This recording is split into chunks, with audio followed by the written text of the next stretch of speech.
Hey beautiful souls, happy Friday. Well, I'm in Hamburg in Germany, getting prepared for day one of reconnecting to your Atlantean heart. And just a big thank you now before I get going to Miriam Beck for getting me over here. We had a conversation at a workshop in Leamington in January about bringing me back to Germany. Here I am. Nearly 10 months later. It is 10 months, I don't know whether my maths are quite right. But it's cool here, it's windy, it's an autumnal wonderland because all of the trees are turning a gorgeous yellow. And so the information that's going to be coming through tonight and over the course of the weekend is going to be very... I'm not feeling the urge to look back at the moment, and I think a lot of other people that I've spoken to might be feeling the same. We have spent a lot of time looking back, investigating our timelines, remembering who we used to be and how that fits into who we truly are today. But I think that the most important place to be is here on Earth now. So reconnecting to your Atlantean heart might well be going in, grabbing that heart and bringing it back rather than stepping in and staying there, which is something that I've done on many occasions before, of where it's so tempting when you are visiting old timelines, old spaces, embodying old energies and personas and aspects of your soul frequency that you used to be, is to stay there because you have the rose-coloured spectacles version of your particular incarnation. And it's not until we start kind of digging through the Akash and finding out maybe, you know, the things that aren't quite so pleasant, that aspects of these incarnations become difficult to navigate. So here we are in the now, and I want to talk a little bit this morning about the 22nd of October, because it has had a profound physical effect on me. And when I agreed to go to Portugal with Diana Cooper, I knew that the job that I had to do, that Mia had to do, and that Adrian had to do was of a great magnitude. As I've said in previous videos, I've trained to hold light at a high frequency for a very long time. There's been aspects of my incarnation that have pertained to doing that and only that over and over and over again. So I stood up on the stage, welcomed the 11th dimensional designated light package, and that's what it was called, a designated light package, from Helios into my physical, mental, emotional, my spiritual body, without a second thought. That's what we do. We're given tasks, we're given jobs, we're given responsibilities, we are given assignments to apply ourselves to here on Earth. But very rarely do we often cast our minds into the near future and ask, well, what's that actually going to do to me? And as you can probably hear, I am clearing.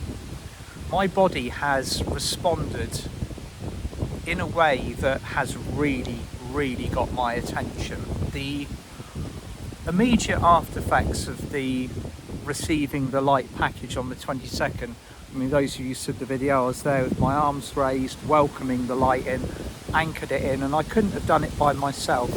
There's so many people around the world that assisted in that moment. So again, I cannot express my gratitude enough, because there is no way the four of us would have been stood up on stage doing that job without the assistance of everybody who was tuning in from around the world, using crystal grids, using intention. Just the whole anchoring process was a group activity, it was a group job. Now, I've spoken to Diana via messages since the activation, since the downloading, and she has reported a very similar run of feedback, that people, you, me, everybody are really feeling what we did physically. Now, I've broken down and analysed what has occurred within my physical body quite. I've had to do it quickly.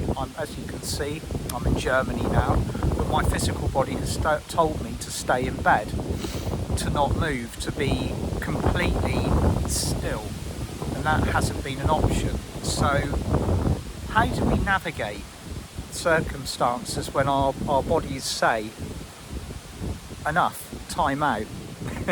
So it doesn't take a huge amount of cross analysis to realise what happens when a physical body takes in light of a much higher frequency.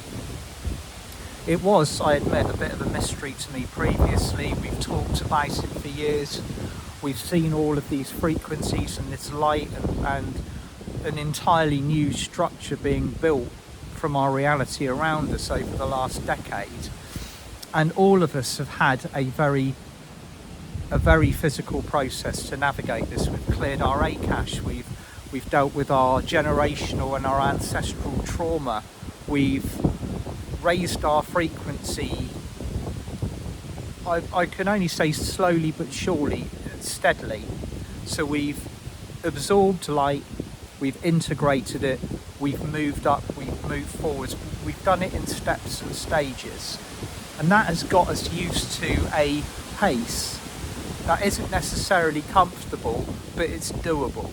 Now, what happened on the 22nd was nothing short of a light torpedo. Okay, so I took the light in.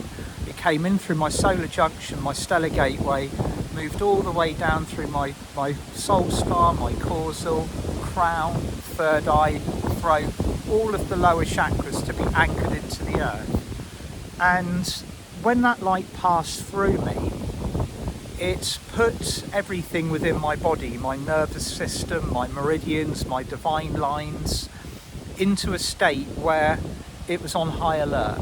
So that light was at a frequency that was not much higher than I am capable of dealing with, but it was the quantity of it, and it was the magnitude and the pace at which it passed through me.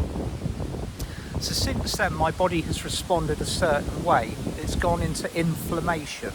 Okay, so the aspects of me that are weak, that I haven't focused on properly, that I need to clear, the parts of me where trauma is stored, or things that I'm not looking at, the shadow aspects of me.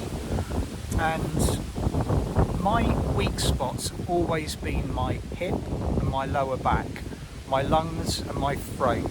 Over the years, if you've been following my videos, you'll have heard me go through phases where all of a sudden my lungs are producing and my throat is needing clearing all the time.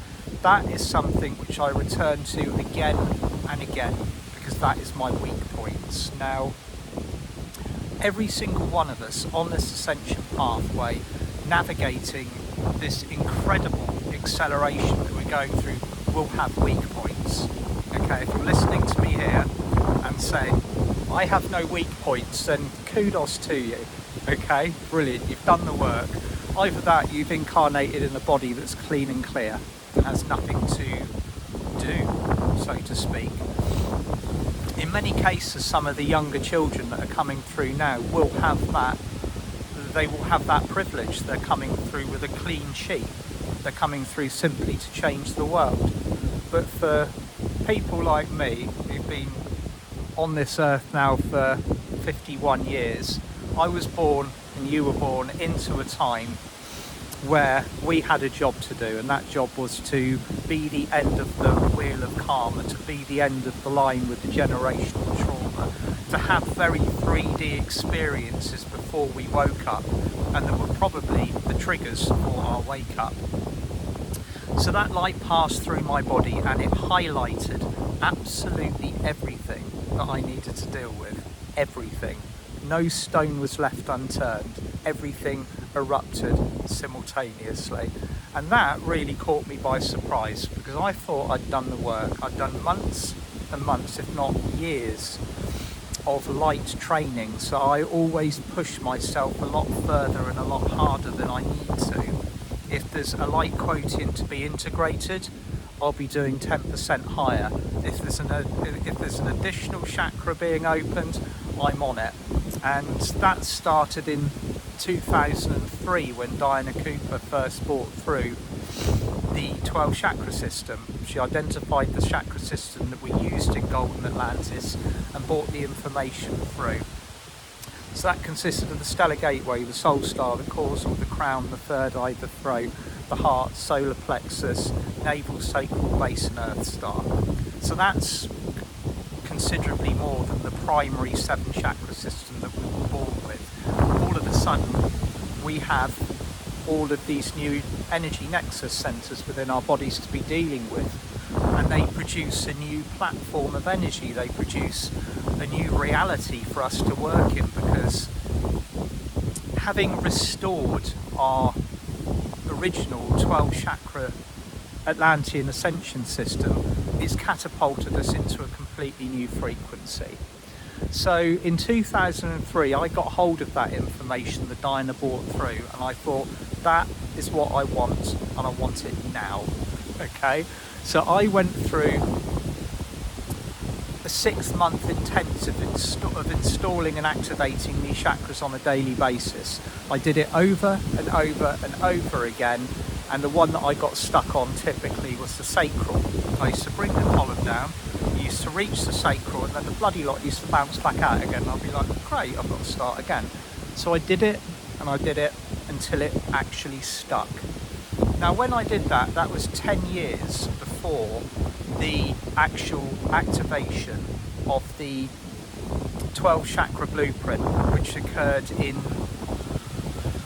roughly around the Lion's Gate, probably the summer solstice in 2014.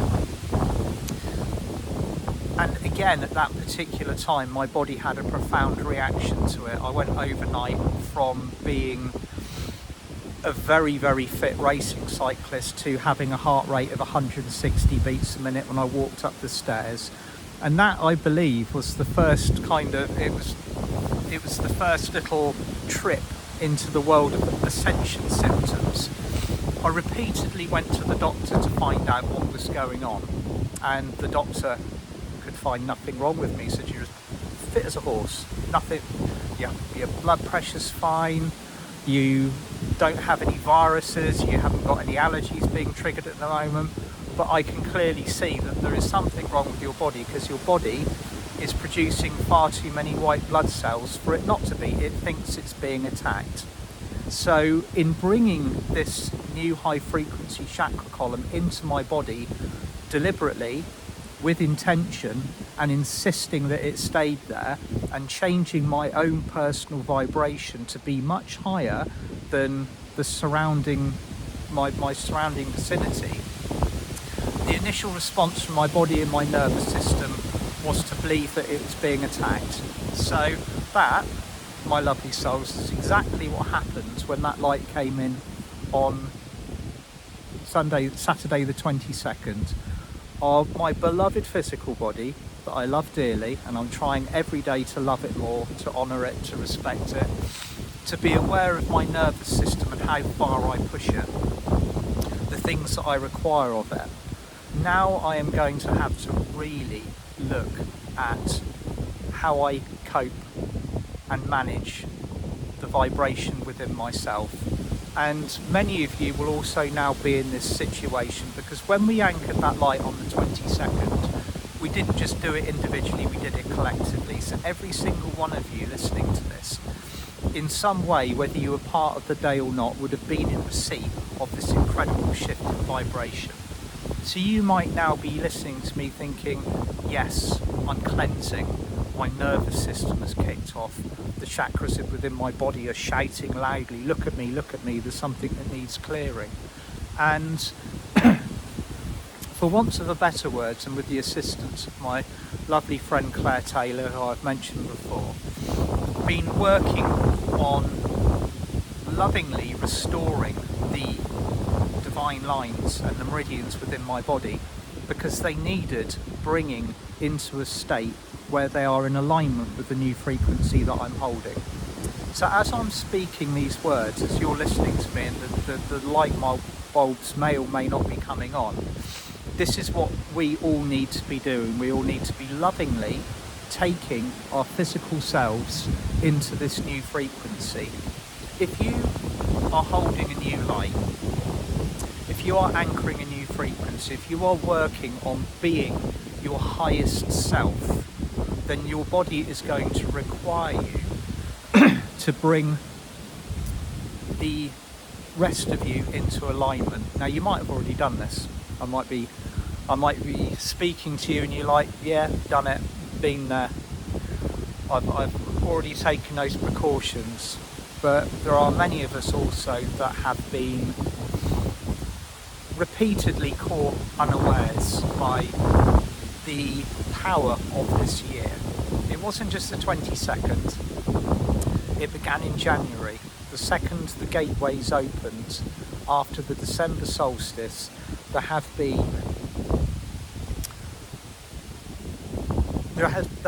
upgrade after spiritual, almost miraculous movements from one frequency to another, and it's not stopping. There is no down tuning pace. These situations, we identify them as individual. Say an amazing full moon. You know, we just had the last event in the eclipse season this year. Of course, we've got next year. We've got the December solstice approaching rapidly. We've got the 11/11 coming up. Also, the 11/11 being the date that this window of energy from the 22nd closes, according to Diana Cooper's information. So, take care of you. I'm going to be taking care of me. The things that my body is asking me to stop doing, I'm going to really reevaluate how my light body is requiring. Your body will be asking you to make adjustments. It might be giving up sugar. It might be taking more exercise, or in my case, maybe taking less exercise. All of these things that you might be asked to go outside and ground in the snow with bare feet, or take a cold shower. Whatever is required of your body to maybe reduce inflammation, calm the nervous system down, realign the chakras so that they're not kind of all over the place. I feel that this is something that I'm going to be working on a regular basis. It's certainly going to be very much a part of the weekend's events that I am bringing to Hamburg. We're reconnecting to the Atlantean heart here, but we're also coping with what we have got to deal with in the here and now. Because as my good friend Paul Debris Carey so graciously pointed out in a message this morning, he says there's no good putting a turbo in a Mini if you don't change the brakes as well. Couldn't be better put. So everything within the car structure has to be adjusted to cope with the bigger engine. You and I have got much bigger light engines now. You are a light engine, you are an anchor, you are an incredible frequency of heart-centered energy that is beginning to shine magnificently. We've always shined, but our light was very dim and we were not seen.